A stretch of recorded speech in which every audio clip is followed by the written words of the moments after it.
اعوذ باللہ من الشیطان الرجیم، بسم اللہ الرحمن الرحیم۔ اس وقت ہمارے ساتھ عالمی شہرت یافتہ مبلغ پروفیسر ڈاکٹر عبد القدوس صاحب MHT آفس تھراڑ میں موجود ہیں۔ تو موجودہ صورتحال کرونا کے حوالے سے اور نوجوانوں میں بڑھتی ہوئی بے راہ روی کے حوالے سے ڈاکٹر صاحب کچھ بیان کرنا چاہیں گے۔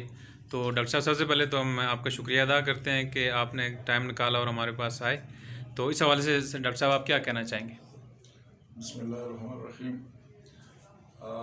پہلی بات تو یہ یہاں آ کے یہ مسجد اور مرکز دیکھ کے اور جس خوبصورتی کے ساتھ یہاں ترقی ہوئی ہے اور جس نفاست کے ساتھ یہاں تعمیر اور یہ ماحول بنایا گیا، میں اس پہ آپ کو مبارکباد پیش کرتا ہوں اور آپ کے سارے معاونین کے لیے بھی میں دعا گو ہوں۔ اصل میں یہی مساجد ہیں جس سے دین کا پیغام پھیلتا ہے، اور یہی وہ بنیادی مراکز ہیں جس میں لوگوں کے ایمان اور عقیدے اور ان کے عمل کی تطہیر ہوتی ہے۔ کرونا وائرس کے حوالے سے مختلف جو اس وقت مکاتب فکر موجود ہیں، اس میں جو بنیادی چیز سمجھنے کی ہے وہ یہ ہے کہ کرونا بذات خود کوئی چیز نہیں ہے۔ یہ وائرس ایک نیم مردہ قسم کا وائرس ہے جو انسانی جسم میں داخل ہو کر کے انسانی جسم کے نظام پر ایک طرح سے قابو پا کے اور اس میں یہ بیماری کو پھیلاتا ہے۔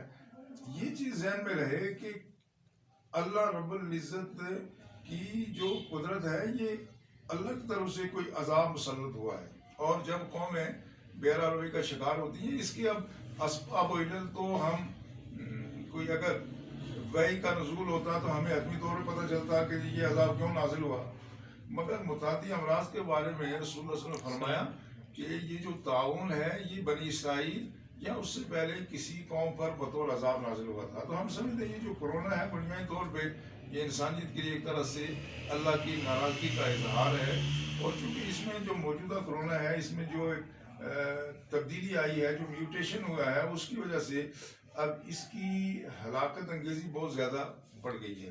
تو یہ ہے اللہ کی طرف سے ایک عذاب ہی۔ تو اس میں دونوں طرح کی احتیاط ضروری ہے۔ ایک تو یہ ہے کہ وہ رجوع اللہ کرے، مساجد میں حاضری ہے، اس کے علاوہ توبہ استغفار ہے، مجموعی طور پہ کم از کم میں جو عالم اسلام ہے وہ رجوع اللہ کرے۔ اور یہ توبہ صرف محض زبانی حد تک نہیں ہے، بلکہ ہمارے عمل میں انفرادی اور اجتماعی طور پہ جہاں جہاں خامیاں ہیں، کمیاں ہیں، ہم اس کا بھی ازالہ کریں۔ توبہ اصل میں وہی ہوتی ہے جب آدمی صدقے دل سے کسی گناہ پر پشیمان بھی ہو اور اس کو ترک کرنے کا ارادہ بھی کرے۔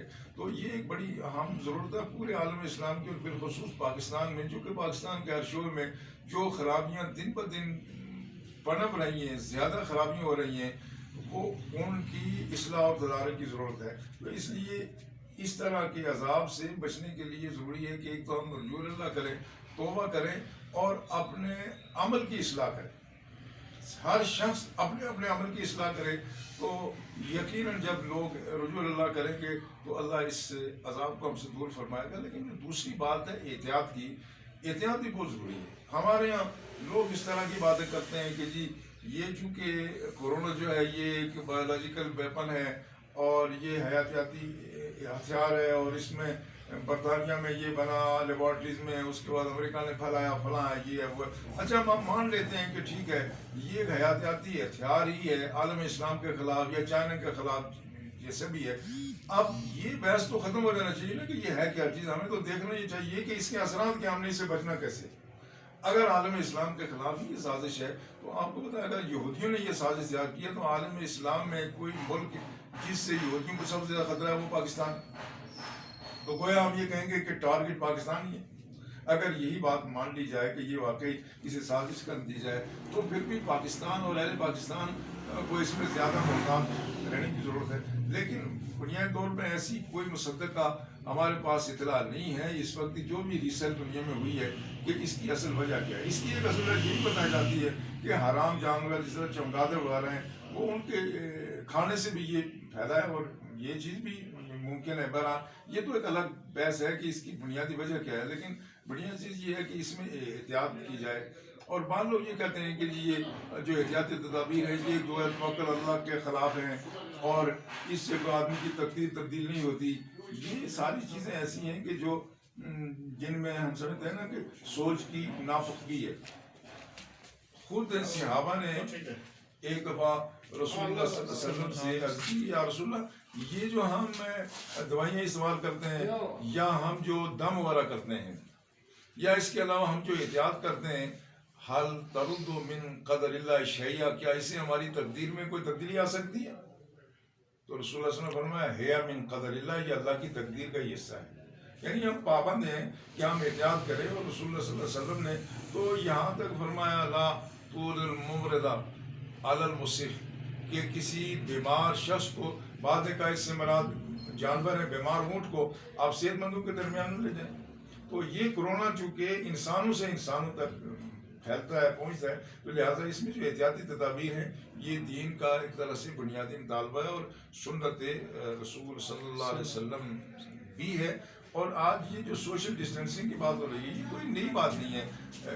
یہ مسند احمد بن حنبل کی حدیث ہے. رسول اللہ نے فرمایا کہ جو شخص طاعون کا شکار ہو آپ اس کے اور اپنے درمیان ایک نیزے کا فاصلہ رکھیں. ایک نیزے کا فاصلہ تقریباً 3 فٹ کا بنتا ہے. تو آج جو دنیا جنہوں نے سوشل ڈسٹینسنگ کی وجہ سے احتیاطی تدابیر کی وجہ سے لاک ڈاؤن کی وجہ سے اس بیماری کے جو مضر اثرات تھے ان کو کم کیا ہے وہی رسول اللہ صلی اللہ علیہ وسلم کے ارشادات کوئی آدمی مانے یا نہ مانے لیکن پالیسی وہی جنہوں نے وہ اختیار کی وہاں نقصان بہت کم ہوا ہے. اور جن ممالک نے ایسا نہیں کیا اور بے احتیاطی کی ہے جس طرح ہمارے سامنے برازیل ہے اٹلی ہے جس طرح سے برطانیہ ہے امریکہ ہے جہاں انہوں نے اس کی احتیاط نہیں کی وہاں یہ مرض بہت تیزی سے پھیل رہا ہے. تو لہٰذا ہمیں بھی چاہیے کہ ہم ایک مذہبی فریضہ سمجھ کر کے اور ہم اس میں احتیاط کریں. بلکہ اس میں جو یورپین فتویٰ کونسل ہے جو جس میں شام کے بڑے عالم ہیں جنہوں نے یہ آئرلینڈ میں یہ اس کو قائم کیا تھا اور اس میں پچھلے عرصے میں مارچ میں ان کی میٹنگ رہی 4 دن تک ان کی بڑی میٹنگ رہی ہے اور اس میں پورے عالم اسلام کے علماء اس میں شریک ہوئے اور ویڈیو لنک کے ذریعے سے انہوں نے بڑی ڈسکشن کی. اور ڈسکشن کے بعد انہوں نے ایک بات یہ بھی کہی کہ جو آدمی کورونا وائرس کے سلسلے میں احتیاط نہیں کرتا اور وہ اس کی وجہ سے کوئی دوسرا آدمی متاثر ہوتا ہے اس کی جان خطرے میں پڑتی ہے یا اگر وہ ہلاکت کا شکار ہو جاتا ہے تو انہوں نے کہا کہ وہ قتل خطا کا مرتکب ہو رہا ہے. کیونکہ قتل خطا بھی شرعی طور پہ یہی ہوتا ہے نا کہ ہم اس فعل سے ہم اس نتیجے کا قصد نہیں کرتے. مثلا ایک آدمی گاڑی ڈرائیو کر رہا ہے اس کا ارادہ کسی کو قتل کرنے کا نہیں ہے لیکن اس کی غیر محتاط ڈرائیونگ سے ایک آدمی مر گیا تو قتل خطا ہو گیا دیت واجب ہو جاتی ہے. تو انہوں نے کہا جو آدمی کرونا وائرس کا شکار ہے یا وہ سمجھتا ہے کہ کرونا وائرس میرے ذریعے سے پھیل سکتا ہے کسی آدمی کو لگ سکتا ہے اگر احتیاط نہیں کرتا تو اس کی وجہ سے اگر کوئی دوسرا شخص متاثر ہوتا ہے تو اور وہ ہلاک ہو جاتا ہے تو اس پہ دیت لازم. تو یہ ایسی چیزیں ہیں کہ جس پہ ہمیں بہت احتیاط کرنی چاہیے اور اعتدال اسی میں الحمدللہ ہمارے پاکستان کے علماء نے جنہوں نے ایس او پیز پر گورنمنٹ کے ساتھ ایک انڈرسٹینڈنگ پیدا کی وہ موجودہ حالات میں یہی ہو سکتا ہے. ہم سمجھتے ہیں ان کی دانشمندی ہے کہ انہوں نے مسجدوں کو تالا لگوانے سے محفوظ کیا اور وہ سوشل ڈسٹینسنگ رکھی اور وہ سلسلہ نمازوں کا بھی شروع رہا. اور یہ جو وقتی طور پہ چیزیں اچھا کہ ہاتھ نہیں ملائے جا رہے اب ہاتھ ملانا جو بنیادی طور پہ ہے یہ اصل چیز یہ تحیہ ہے یا تو جس سلام ہے جو ہم دعائیہ کریں بات السلام علیکم. اصل اسلام تو یہ ہے جس میں ہم دعا دے رہے ہیں جس میں قرآن نے کہا وَإِذَا حُيِّيتُم بِتَحِيَّةٍ فَحَيُّوا بِأَحْسَنَ مِنْهَا أَوْ رُدُّوهَا. جب تمہیں کوئی تحیہ کرے تحیہ کا مطلب یہ ہوا عربی زبان میں تحیہ سنا کسی کی درازی عمر کے لیے دعا ہے. تو اصل سلام تو وہ دعائیہ کلمات ہیں. جب ہم آپس میں ملتے ہیں مسلمان السلام علیکم کہتا ہے تو گویا اصل سلام تو یہ ہو جاتا ہے. ہاں رسول نے فرمایا تمام تحیتکم المان کا و تمام تحیتکم المصافحہ. ہاں یہ اس کی تکمیل ہوتی ہے جب آدمی ہاتھ ملائے یا آدمی گلے ملے تو لیکن اصل سلام وہ وہی ہے. اور یہ دعائیہ کلمات ہیں ہم سمجھتے ہیں جب مسلمان آپس میں ملتے ہیں اور انہوں نے جب ایک دوسرے کو السلام علیکم کا وعلیکم السلام کا ورحمۃ اللہ وبرکاتہ کہا تو سلام کا مفہوم یہاں پورا ہو جاتا ہے. وقتی طور پہ اس کا جو سمجھ لینا جو تکمیل ہے وہ ہاتھ ملانے کی آتا ہے وہ جو کہ شرعی طور پہ گزر ہے تو یہ تو ہم نے مستحب ہے ہاتھ ملانا.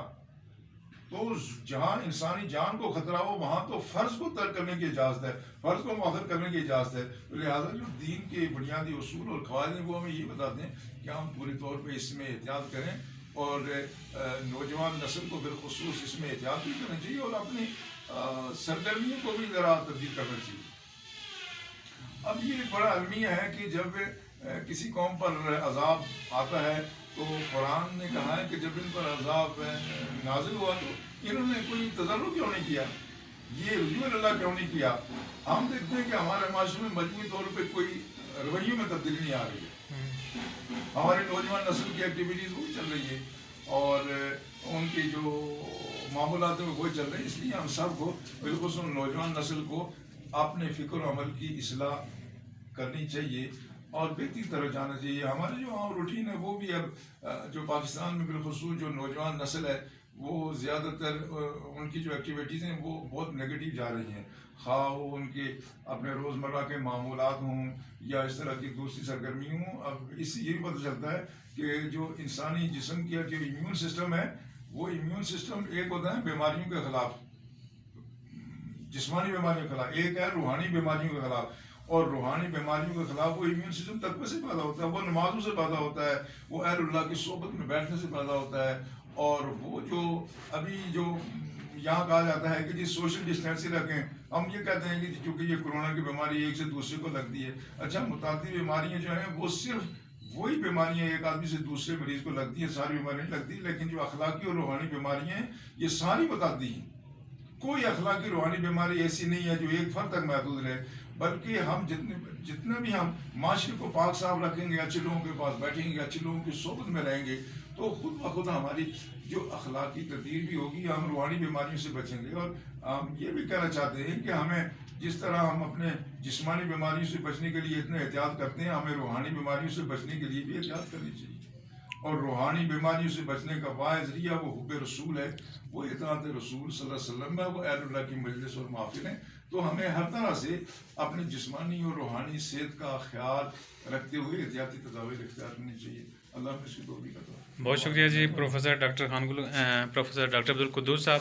میں انتہائی مشکور ہوں. ہمارے ساتھ موجود ہیں پروفیسر ڈاکٹر خان گل خان صاحب، سید علی شاہ بخاری، صوبیدار آصف صاحب اور حماد ڈاکٹر عبدالقدوس صاحب اور محمد اقبال کہ آپ یہاں پہ آئے اور اپنا قیمتی وقت دیا. اللہ کریم ہم سب کو مل بیٹھ کے اس موذی مرض کے خلاف نبض آزما ہونے کی توفیق عطا فرمائے. بہت شکریہ.